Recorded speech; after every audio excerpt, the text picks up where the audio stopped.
Namaste, Jai Hind, Vande Mataram. In conversation with somebody who is handling perhaps 70% of Bharat's population in terms of the responsibilities. Agriculture Minister, Rural Development, both are under him. Shivraj Singh Chauhan जी, नमस्ते। नमस्कार।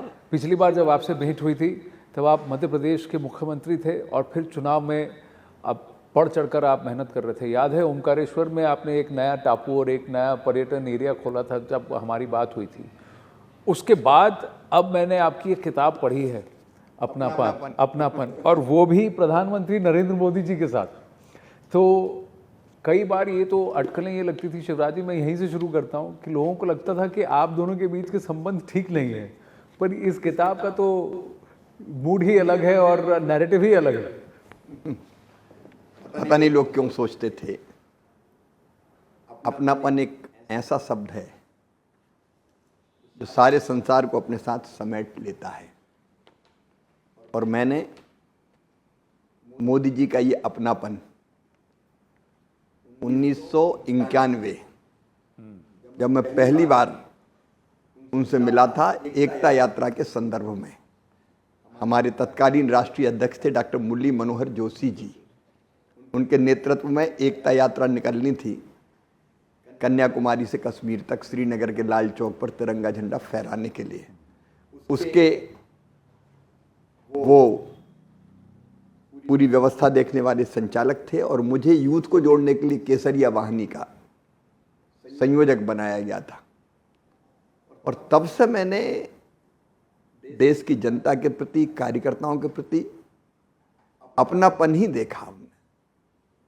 और एक घटना जिसका मैंने इसमें वर्णन भी किया है किताब में मेरी, जब वो कार्यकर्ता जो कई दिनों से एकता यात्रा की सफलता के लिए दिन और रात मोदी जी के साथ लग के काम कर रहे थे, श्रीनगर के लाल चौक पर नहीं पहुंच पाए क्योंकि तत्कालीन परिस्थितियों में उस समय स्वर्गीय नरसिम्हा राव जी भारत के प्रधानमंत्री थे। ये फैसला हुआ कि डॉक्टर जोशी जी जाएंगे, मोदी जी जाएंगे, 3 लोग और जाएंगे। हम लाखों कार्यकर्ता ऐसे थे जिनके सपने और संकल्प था कि श्रीनगर के लाल चौक पर तिरंगा झंडा जब फहरे तो उसके हम साक्षी बने। लेकिन बाकी लोग रोक दिए गए, वो भी रोक दिए गए जो कई महीनों से काम कर रहे थे यात्रा की सफलता के लिए। और जब श्रीनगर में तिरंगा झंडा फहरा के मोदी जी जोशी जी के साथ लौटे जम्मू और वहाँ सभा हुई, तो सभा में ये कहते हुए कि वो कई लोग जो दिन और रात काम कर रहे थे रात भर सोए नहीं, रोते रहे, क्योंकि वो तिरंगा फहरते हुए श्रीनगर के लाल चौक में देख नहीं सके। और ये कहते कहते मोदी जी का गला रूंध गया और कार्यकर्ताओं के हृदय की व्यथा उनकी आंखों से बह निकली। ये अपनापन मैंने तब से देखा। पर शिवराज जी, एक वो दिन था जहां तिरंगा फहराने के लिए मोर्चा निकालना पड़ता था, और आज है कि पूरा लाल चौक तिरंगामय है। तब से लेकर अब तक क्या प्रधानमंत्री जी बदले हैं? बिल्कुल नहीं। मैंने संगठन के कार्यकर्ता के रूप में भी उनको दिन और रात काम करते हुए देखा। लोग मानते थे कि वो काम के मामले में कठोर है, लेकिन मैंने उनके अंदर एक बहुत संवेदनशील हृदय को देखा। मुख्यमंत्री और मुख्यमंत्री के रूप में हमने साथ काम किया, तो समस्याओं के समाधान की जो दृष्टि मैंने देखी, नर्मदा जल का इसमें विवरण है। तड़फ थी कि पानी बह के समुद्र में जा रहा है, लोगों के खेत सूखे हैं, कंठ प्यासे हैं, मध्य प्रदेश और गुजरात की जीवन रेखा है नर्मदा, इस मुद्दे का समाधान करें। तब भी वो मैंने उनके अंदर तड़फ देखी। और जब वो भारत के प्रधानमंत्री बने तो वही तरफ स्वच्छता अभियान के लिए देखी। अगर विदेश से कोई आता था और सवेरे सवेरे ट्रेन से चला जाए तो आसपास जो दृश्य दिखाई देते थे वो हमारे माथे को शर्म से नीचा कर देते थे। अब ये स्वच्छता जैसे अभियानों में कहाँ वोट था, लेकिन वही तड़फ कि लोगों को साथ खड़ा कर दो जन भागीदारी से। और मैंने वही तड़फ देखी बेटी बचाओ, बेटियों के प्रति कृषि महोत्सव और आज भी जब प्रधानमंत्री के रूप में काम करते हुए देखता हूं तो अभी मिडिल ईस्ट के संकट के समय उससे निपटने के जो तरीके हैं, मंत्री भी कार पूलिंग करें, जो हो सकती वर्चुअल बैठकें करो, विदेश यात्रा अनावश्यक होगी ही नहीं। आप कोविड के समय देख लीजिए, 2 वैक्सीन 9 महीने में बना दीजिए। कभी कल्पना कर सकते थे कि भारत में होगा? सेमीकंडक्टर का हब भारत बन जाएगा, कोई सोचता था क्या? भारत में बने हुए हथियार निर्यात होंगे, कभी कल्पना की जा सकती थी क्या? और श्रीनगर के लाल चौक पर भारत माता की जय के नारे लगेंगे, कौन सोचता था? मैंने तो नहीं सोचा था। मैं आपको कहूँ कि हाल में मैं गया था और मैंने वहाँ तिरंगा और लाल चौक पे तिरंगा फहराते हुए और इतना सुंदर देखा। और मैंने उसको भी देखा जब वहाँ कांटों की बैरिकेड लगी होती थी, आपको दूर से देख करके चुपचाप जाना पड़ता था, मुफ्ती में जाना पड़ता था, नहीं तो आपको कोई कौन क्या कर देगा आपको पता नहीं, खासकर जब आप नेशनल मीडिया से हैं। तो वो दौर था, ये दौर था। मैंने तो अपनी ज़िंदगी में नहीं सोचा था ऐसा होगा, ऐसा हो गया।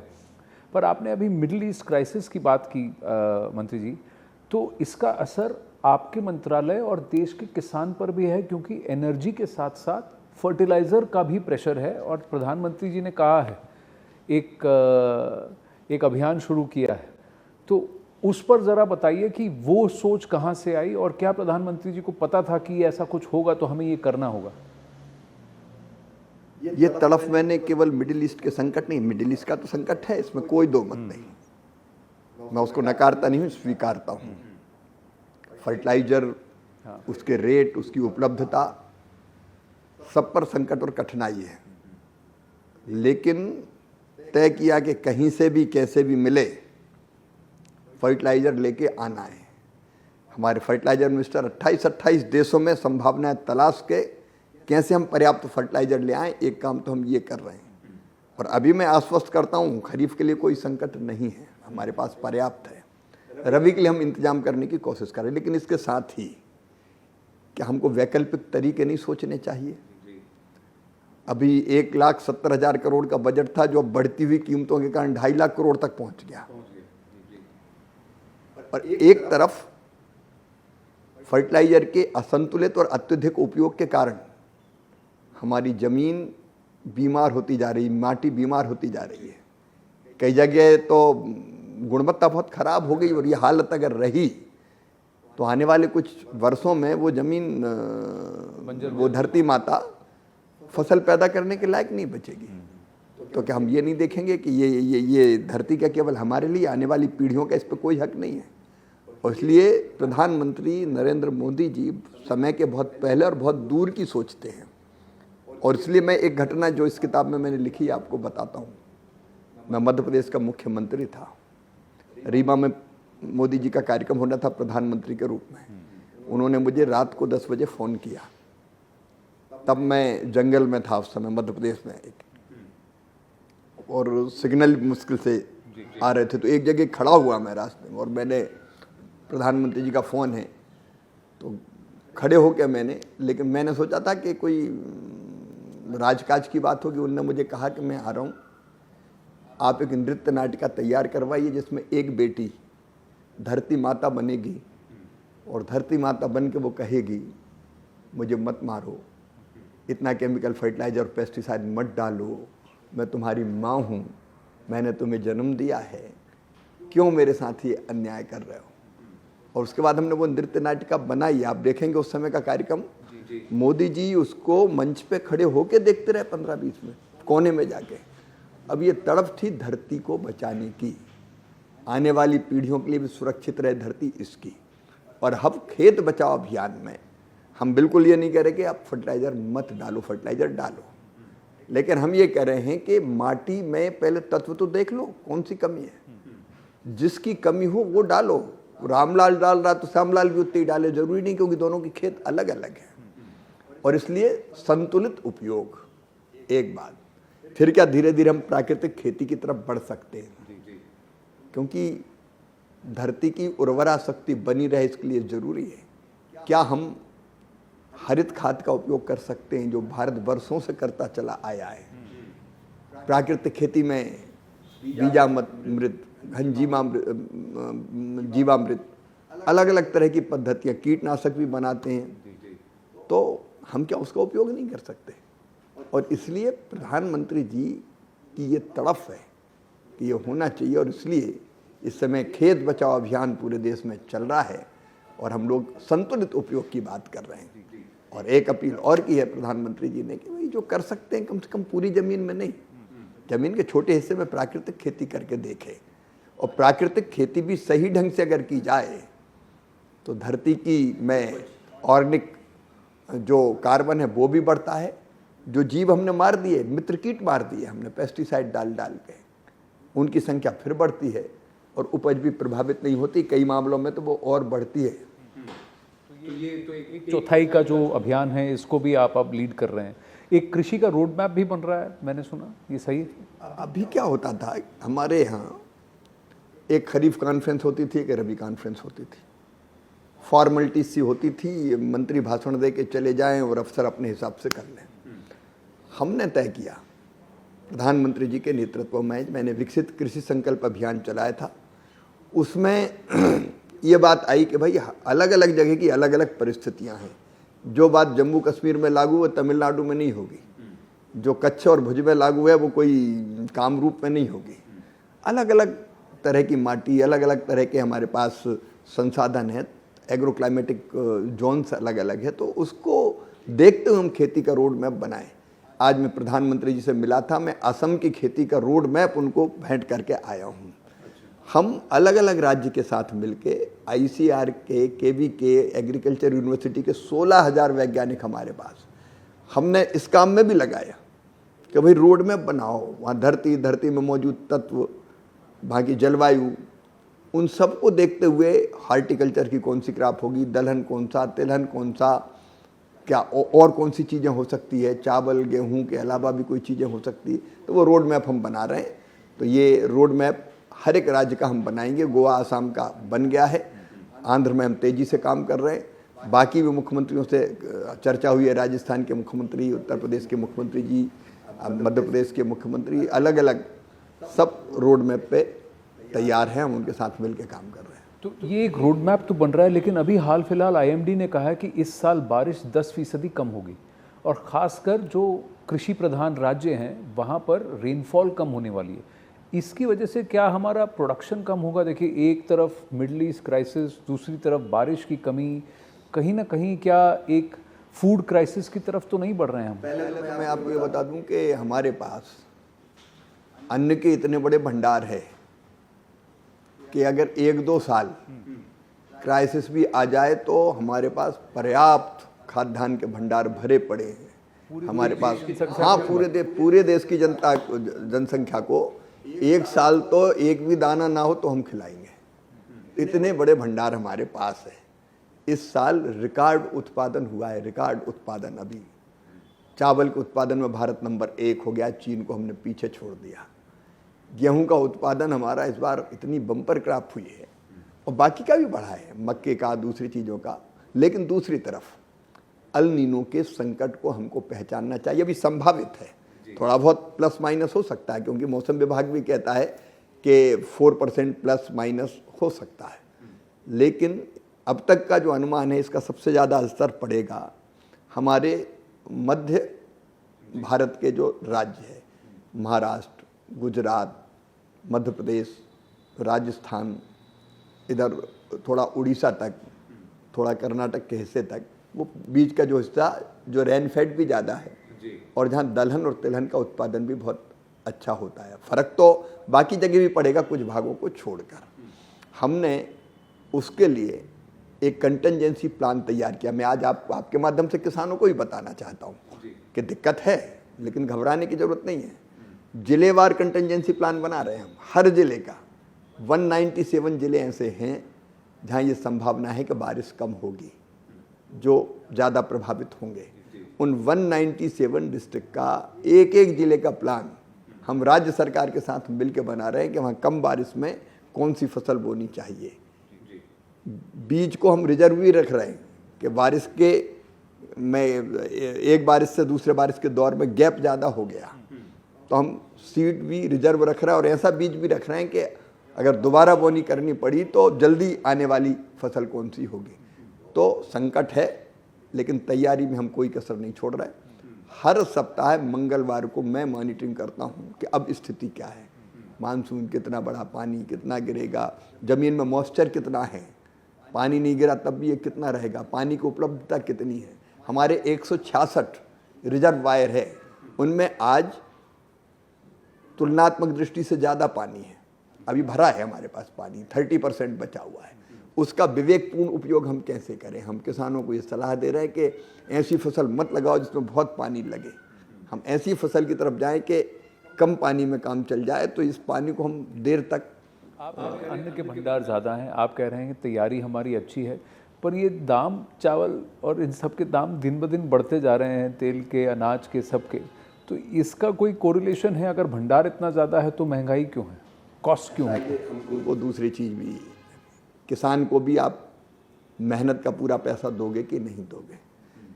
भाई पसीने की पूरी कीमत किसान को देना। किसान जो अन्नदाता है, अन्न देता है तो जीवन देता है, जीवन दाता है। और किसान अगर भगवान नहीं है तो मैं मानता हूँ भगवान से कम भी नहीं है। अगर वो उत्पादन ना करे तो मशीनों में तो ये सब चीज़ें बन नहीं सकती। और इसलिए मिनिमम सपोर्ट प्राइस की हमारी नीति रहती है, उस पर खरीदी हो और ठीक दाम उनको भी मिले। कई बार क्राइसिस आता है तो दाम बहुत घट जाते हैं, लेकिन एक सीमा के बाद अगर दाम बढ़े तो हमारे पास बफर स्टॉक भी हम रखते हैं, और जब ज़रूरत पड़ती है उसको रिलीज करने का काम भी सरकार करती है। तो प्रधानमंत्री भी इससे क्लूड इन है, वो भी इस पर ध्यान रख रहे हैं? आपको कुछ आदेश आते हैं, निर्देश आते हैं? प्रधानमंत्री का तो हर परिस्थिति पर दिन और रात ध्यान रहता है। वो सुपर ह्यूमन लगते हैं मुझको सोचने के मामले में कि इतनी सारी चीज़ों पर एक साथ वो सोचते हैं। तो उनका अल्नीनो पर भी ध्यान है, उनका मिडिल ईस्ट पर भी ध्यान है, उनका डेवलपमेंट पर भी ध्यान है। सारी चीज़ें, और इन परिस्थितियों में देश के लिए क्या बेहतर से बेहतर हो सकता है, ये भी वो लगातार सोचते भी और करते भी। 4399 दिन उनको हो जाएंगे continuously serving elected prime minister. ये अपने आप में एक नया आयाम है। कुछ लोगों का, आलोचकों का कहना है कि प्रधानमंत्री जी का ध्यान देश में अब कम और विदेश में ज़्यादा है, विदेश भ्रमण और ग्लोबल स्टेट्समैन बनने में ज़्यादा लगे हैं। आप इसको कैसे देखते हैं? कुछ तो लोग कहेंगे, लोगों का काम है कहना, जिनको और कुछ नहीं मिलता वो इस तरह के मुद्दे उठाते हैं। लेकिन आज पूरी दुनिया में भारत का जो स्थान है, एक भारतीय होने के नाते मेरा सीना गर्व से फूल जाता है।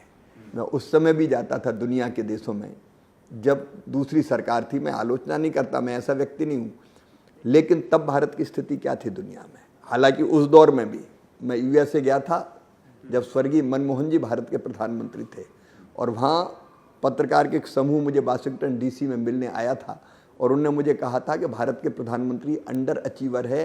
मैंने कहा खबरदार, वो प्राइम मिनिस्टर है भारत के, और मेरा प्राइम मिनिस्टर अंडर अचीवर नहीं हो सकता, क्योंकि बाहर अगर मैं जाऊंगा तो मेरे प्रधानमंत्री हैं। हम इस प्रवृत्ति के नहीं हैं कि विदेशों में भी जाके अपने प्रधानमंत्री की आलोचना करें, प्रकारांतर से अपने देश की आलोचना करें। लेकिन आज देश का सम्मान जो दुनिया में है वो सचमुच में अद्भुत है, और इसके लिए दुनिया से संबंध बनाने के लिए हम तो वसुदैव कुटुंबकम वाले हैं, जाते हैं तो इसमें बुराई क्या है।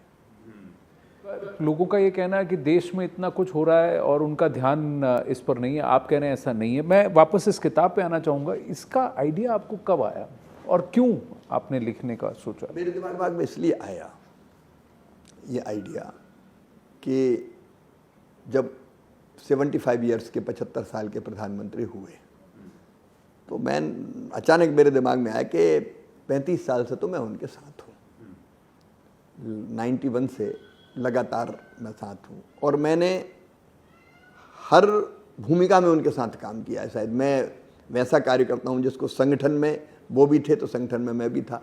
अगर वो राष्ट्रीय महामंत्री थे, मैं युवा मोर्चे का राष्ट्रीय अध्यक्ष था।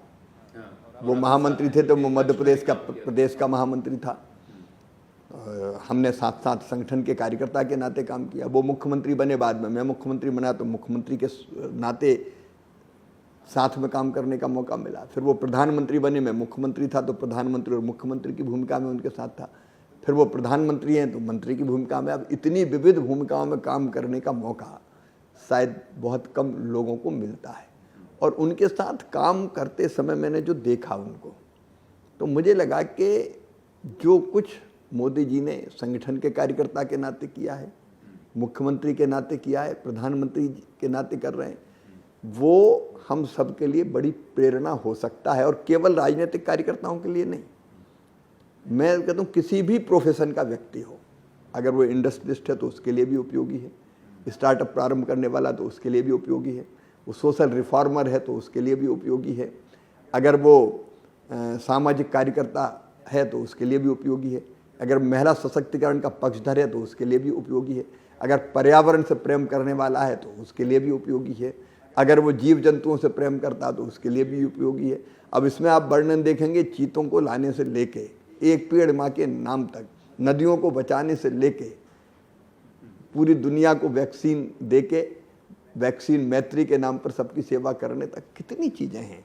तो मुझे लगा कि ये सारी चीज़ें लिखनी चाहिए और दुनिया को बतानी चाहिए। इसमें ऑपरेशन सिंदूर का एक वर्णन किया है, ज़रा बताएंगे हमारे दर्शकों को कि हुआ क्या था उस वक्त? देखिए, जब ये दुर्भाग्यपूर्ण घटना हुई तो पूरा देश आक्रोशित था, मन व्यथित भी था और मन में गुस्सा भी था। हर एक भारतीय चाहता था कि नहीं, होना चाहिए कुछ। और प्रधानमंत्री जी सऊदी अरब के दौरे से लौटे, सारे कार्यक्रम कैंसिल करके वहाँ के, और एक के बाद एक निर्णायक फैसले ले रहे थे। कैबिनेट की बैठक 30 तारीख को थी, मुझे अभी भी याद है। तो मेरे मन में भी इन परिस्थितियों में प्रधानमंत्री जी की मनोदशा क्या होगी, स्वाभाविक रूप से जिज्ञासा थी। उनके चेहरे पर गुस्सा होगा, क्रोध होगा, या व्यथित होंगे, या उद्वेलित होंगे, कई तरह की चीज़ें, क्योंकि मुख्यमंत्री के नाते कई वर्षों तक मैंने भी काम किया। ऐसी कोई घटना होती है तो व्यक्ति का उद्वेलित होना स्वाभाविक है। लेकिन जब वो कैबिनेट की बैठक के लिए कैबिनेट के कक्ष में आए तो उनका चेहरा शांत था, स्थिर था, कोई हड़बड़ाहट नहीं, धैर्य की प्रतिमूर्ति लग रहे थे वो। और आते ही बैठ के उन्होंने अपनी कुर्सी पे और ये कहा कि इस बार का ऑपरेशन अलग होगा, सर्जिकल स्ट्राइक से अलग, एयर स्ट्राइक से अलग। दुनिया में कहीं भी, वो शब्द में शब्द सा तो मैं आपको, लेकिन जो भाव थे वो यही थे कि आतंकवादी और उनके आका दुनिया में कहीं भी हो, उनको हम छोड़ेंगे नहीं।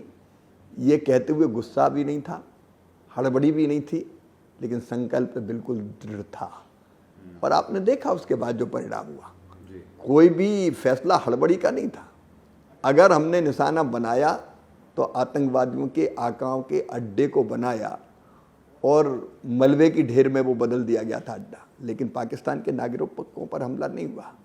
और दूसरे दिन सवेरे देखा कि आतंकवादी के आकाओं के सबको कंधा देने वाले थे पाकिस्तानी फौज के अफसर, लेकिन कैलकुलेटेड, बिल्कुल सोचा समझा कि जिनने गड़बड़ की है उनको मारेंगे। और फिर निर्णायक ऑपरेशन ऐसा सिंदूर कि 3 दिन में पाकिस्तान घुटनों पर आ गया। और दूसरी तरफ वो आतंकवादी जिन्होंने 26 निर्दोष नागरिकों का रक्त बहाया था, बहनों की मांग का सिंदूर पहुंच दिया था, ऑपरेशन महादेव के अंदर, वो भी समाप्त कर दिए गए। इसको कहते हैं निर्णायक, दृढ़ निश्चय वाला नेता। इतना सब कुछ प्रधानमंत्री कर रहे हैं, आप लोग दिन रात, दिन दूनी रात चौगनी काम कर रहे हैं, मेहनत कर रहे हैं, पर जब प्याज के दाम गिरते हैं तब आपको कोसा जाता है। फार्म लॉज के बाद कहा जाता है कि देखिए अब तो ये सरकार कभी पंजाब के किसानों से बात भी नहीं कर सकती, हरियाणा की तरफ आप जा नहीं सकते, पंजाब हरियाणा का चुनाव भले ही अलग हो, लेकिन कहते हैं कि किसान अब आपसे रुष्ट हैं, आप किसानों की व्यथा नहीं समझते, आप ऐसे कानून लेकर आए जो कि रिजेक्ट हो गए, आपको कानून वापस लेने पड़े। उसके बाद क्या आप पंजाब गए हैं? क्या पंजाब के किसान आज क्या कहते हैं? पंजाब गया हूँ और अब फिर जल्दी पंजाब जाऊँगा। पंजाब से प्यारा प्रदेश, देश पर होने वाले हमले को सबसे पहले अगर कोई ने सीने पे झेला तो हमारा पंजाब है। एक तरफ अन्न के भंडार भरने वाला पंजाब किसानों की मेहनत से, और दूसरी तरफ देश की रक्षा करने वाला पंजाब सदैव से। अद्भुत लोग हैं सचमुच में पंजाब के। और मैं तो पंजाब गया, खेतों में गया, गांव में गया, ट्रैक्टर चलाया। मुझे कह रहे था प्रशासन, नहीं मत जाइए, गांव में मत जाइए। मैंने कहा मैं तो जाऊंगा, कृषि मंत्री गांव और खेत में नहीं जाएगा तो काय का कृषि मंत्री। और मैं तो वहाँ बोनी करे आया, किसान मेरे साथ बैठे थे ट्रैक्टर पे बैठ के। बहुत अच्छे लोग हैं, बहुत प्यारे लोग हैं, देश को प्रेम करने वाले हैं, और हम पंजाब की सेवा में कोई कसर नहीं छोड़ेंगे।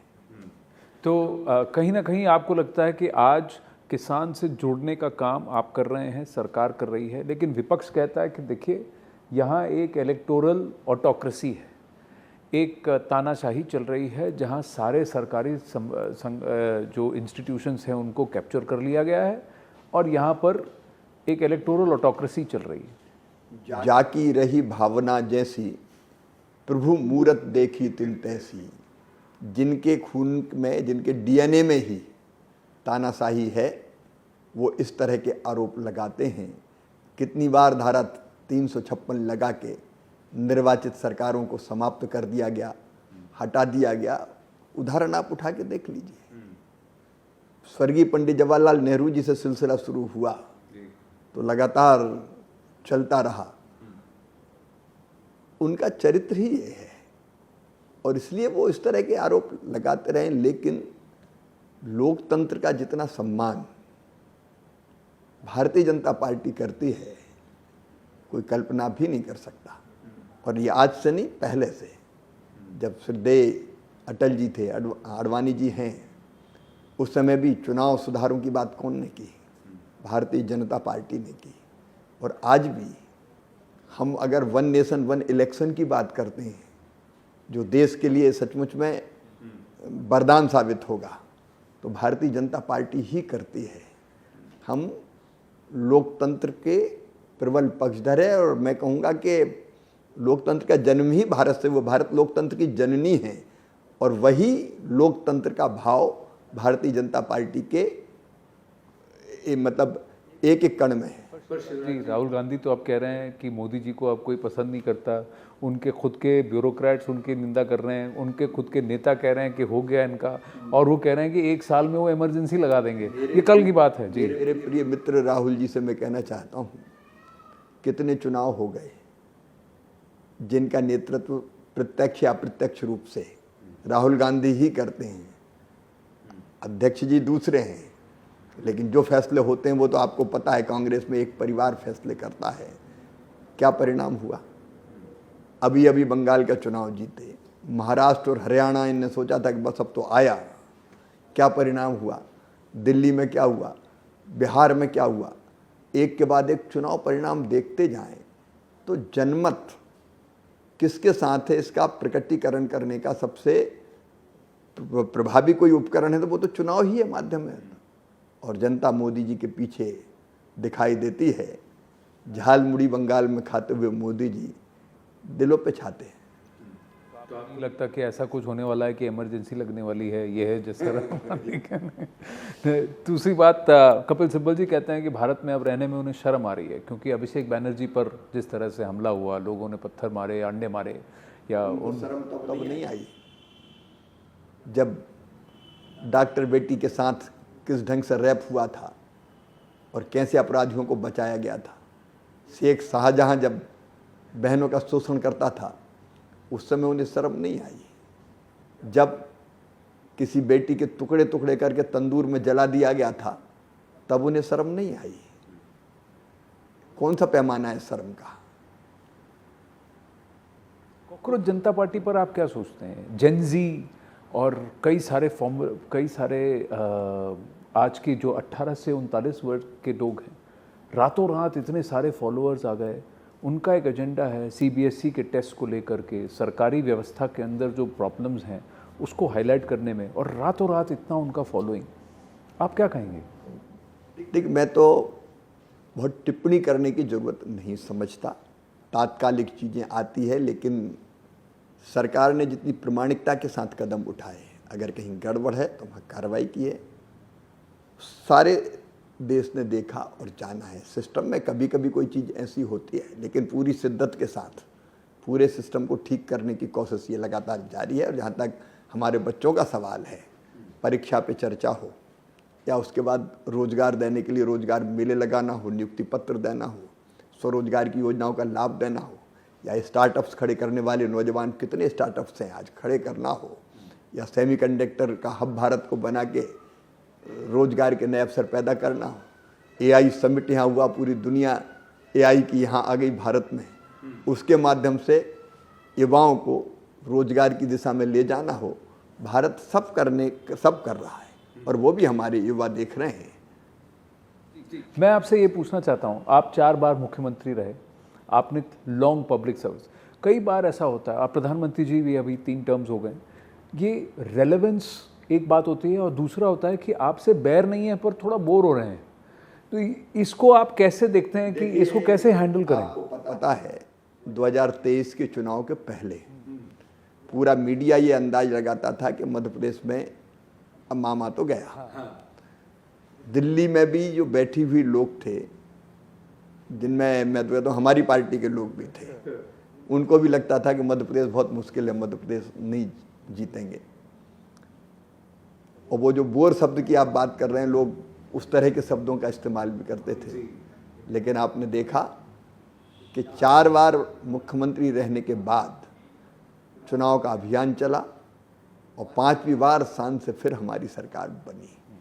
तो ये तो बाहर बैठ के कोई कुछ भी सोचते रहे, बात अलग है, लेकिन जनता वास्तव में देखती है काम को, काम के परिणाम को।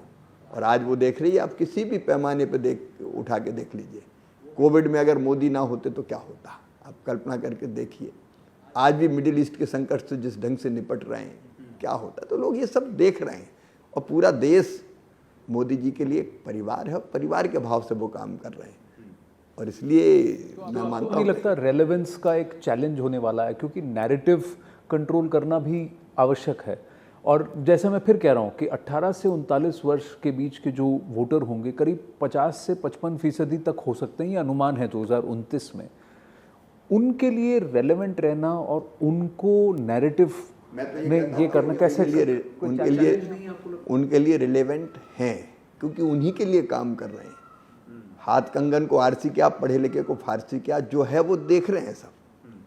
और इसलिए मुझे लगता है कि कोई विशेष प्रयत्न करने की कोई आवश्यकता ही नहीं, जो सच है वो सच है।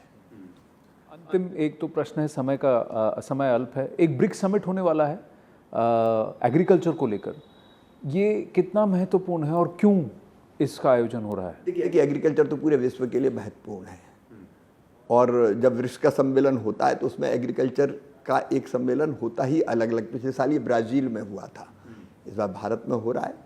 और ब्रिक्स कंट्रीज के हमारे कृषि मंत्री हो या उनकी पूरी टीम हो, वो आ रही है। कृषि से संबंधित समस्याओं पर हम लोग मिलजुल के विचार करेंगे और विचार करके जो साझा सोच बनेगा उसको प्रकट करेंगे।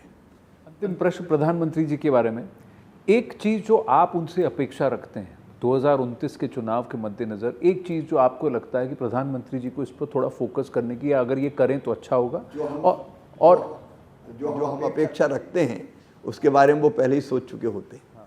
और एक चीज़ जो आपको लगता है उनकी एक क्वालिटी जो आज भी उनको रेलेवेंट बना के रख रही, कि क्यों आपको ये लगता है, आपने मुझसे कहा था कि आज भी भारत के लिए सबसे बेस्ट नेता या प्रधानमंत्री अगर कोई है तो he is the best option. ये एक क्षण श्रीमान नरेंद्र मोदी जी का अपने देश के लिए है, देश की जनता के लिए है। ऐसा नेतृत्व और नेता आपने कहाँ देखा जिसने एक दिन भी छुट्टी ना ली हो, हर पल हर क्षण एक ही तड़फ, एक ही ललक कि मैं काम करूं अपने देश के लिए। 5-5 देशों की यात्रा करके सवेरे लौटे, उसके बाद कैबिनेट की बैठक, उसके बाद दूसरी बैठकें।